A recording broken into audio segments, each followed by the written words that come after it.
Hello guys, hello friends. RSS chief Mohan Bhagwat साहब गाज़ियाबाद में एक सभा को संबोधित कर रहे थे। इसमें इन्होंने लिंचिंग और हिंदू मुस्लिम यूनिटी, टुगेदर, इन सब शब्दों का प्रयोग किया है। आइए हम देखते हैं कि इन्होंने क्या गाज़ियाबाद में क्या क्या ख़ास बातें कहीं और इसके जवाब में फिर असदुद्दीन ओवैसी साहब ने क्या जवाब दिया। तो इन सब चीज़ों के बारे में इस वीडियो में हम चर्चा करते हैं। वीडियो के अंत तक बने रहें ताकि सभी बातें आपको विस्तार से समझ में आ सके। ये मोहन भागवत साहब कह रहे हैं कि हिंदुस्तान हिंदू राष्ट्र है। सबसे पहले तो यहाँ पर संविधान में यहाँ पर कहीं भी लिखा हुआ नहीं है कि हिंदुस्तान हिंदू राष्ट्र है। सबसे पहला शब्द तो इनका यही हमको समझ में नहीं आ रहा है कि ये किस तरीके से बोल देते हैं कि हिंदू राष्ट्र है। आगे ये बोलते हैं कि गौ माता पूज्य है। चलिए, इनकी बात हम मान लेते हैं कि गौ माता पूज्य है, लेकिन गोवा में, नागालैंड वगैरह में जहाँ इनकी सरकार है वहाँ गौ माता का के ऊपर कोई भी प्रतिबंध नहीं है। किसी भी तरह का गौ हत्या वगैरह का वहाँ पे खुलेआम वहाँ बूचरखाना चल रहा है। तो अब उसके बाद आगे भी बता रहे हैं मोहन भागवत साहब उसी सभा में, संबोधन में अपने बता रहे हैं कि लिंचिंग करने वाले ये हिंदुत्व के खिलाफ जा रहे हैं, वो आतताई हैं। तो इसके जवाब में एकदम सिंपल में असदुद्दीन ओवैसी साहब ने भी कहा कि कायरता, हिंसा और कत्ल करना गोडसे की हिंदुत्व वाली सोच का अटूट हिस्सा है। मुसलमानों की लिंचिंग भी इसी सोच का नतीजा है, ये ओवैसी साहब ने कहा। अब इसमें और भी अगर विस्तार से हम देखें कि मोहन भागवत साहब ने गाज़ियाबाद में क्या कहा। उन्होंने कहा कि मुसलमान को ये बारे में जो बता रहा है कि मुसलमानों को नहीं रहना चाहिए, अगर कोई भी ऐसा हिंदू बोल रहा है तो एक्चुअल में वो हिंदू नहीं है। गाय एक पूज्य प्राणी है, लेकिन लोगों को जो लोग लिंचिंग कर रहे हैं वो हिंदुत्व के ख़िलाफ़ काम कर रहे हैं। लॉ एंड ऑर्डर को ऐसे लोगों के ख़िलाफ़ बिना किसी भेदभाव के, बगैर किसी पार्शियलिटी दिखाते हुए ऐसे लोगों के ख़िलाफ़ एक्शन लेना चाहिए। ये आरएसएस चीफ मोहन भागवत साहब ने गाज़ियाबाद में कहा। उसके बाद ये बता रहे हैं कि हिंदू मुसलमान की यूनिटी के बारे में क्या सोचना है। ये तो ऑलरेडी पहले ही से एक हैं। ये यूनिटी क्या लगा करके रखे हुए हैं लोग कि हिंदू मुसलमान को यूनाइट हो जाना चाहिए। ये ऑलरेडी पहले ही से एक हैं, क्योंकि 40,000 साल पहले हमारे पूर्वज एक ही थे। डीएनए से ये बात साबित हो चुकी है।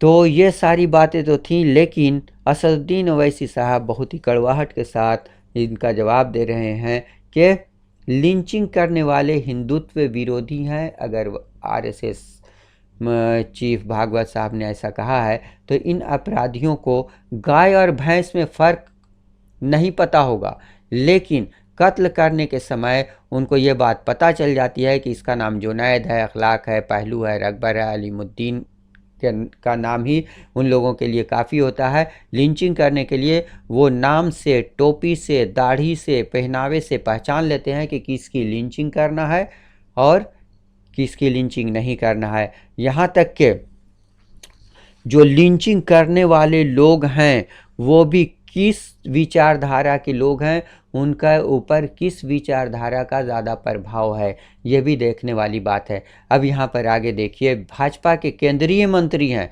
असदुद्दीन ओवैसी साहब कह रहे हैं कि भाजपा के केंद्रीय मंत्री हैं जो हज़ारीबाग में अलीमुद्दीन के कातिल को जो जेल से छूट करके बाहर आता है तो गले में हार पहनाते हैं, गुलपोशी करते हैं, यानी वो लिंचिंग करने वाले की हिम्मत अफजाई कर रहे हैं।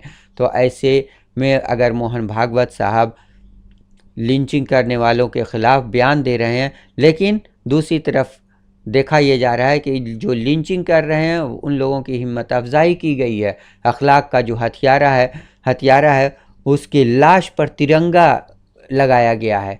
आसिफ के मारने वाले के समर्थन में महापंचायत बुलाई जाती है, जहां भाजपा का प्रवक्ता पहुंचता है और वो बोलता है क्या हम मर्डर भी नहीं कर सकते। अब बताइए। तो ऐसे विचारधारा वाले लोगों के बारे में ये बता रहे हैं असदुद्दीन ओवैसी साहब कि कायरता, हिंसा, कत्ल करना गोडसे की हिंदुत्व वाली सोच का अटूट हिस्सा है।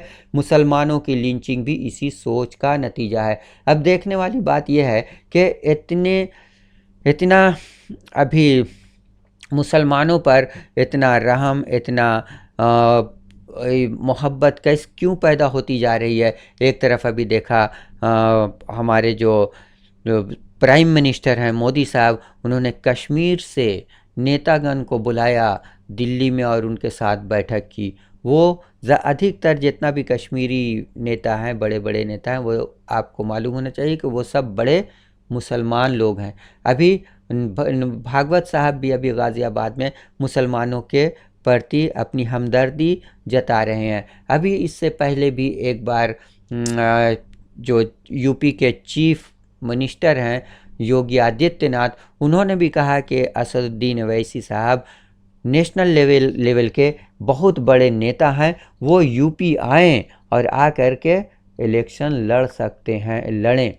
तो इतना मोहब्बत क्यों दिखाई जा रही है, इसकी वजह क्या है? तो इसके पीछे भी कुछ ना कुछ तो वजह होगी ही, क्योंकि अभी इलेक्शन का ज़माना है। कई स्टेट में इलेक्शन होने वाले हैं 2022 में। तो और ऐसे ऐसे स्टेट में इलेक्शन होने वाले हैं जहां मुसलमानों की एक बहुत बड़ी तादाद रहती है। जैसे यूपी ही को ले लीजिए, यूपी में कम से कम 19.3% मुसलमानों की आबादी है। अब अगर उनका थोड़ा सा भी कुछ परसेंटेज भी अगर ये लोग अपने तरफ अट्रैक्ट कर लेते हैं तो उससे काफ़ी भाजपा के वोट को पर बल मिलेगा और उन लोगों को जीतने का काफ़ी बहुत ज़्यादा, मतलब कि वो जीतने के करीब पहुंच सकते हैं।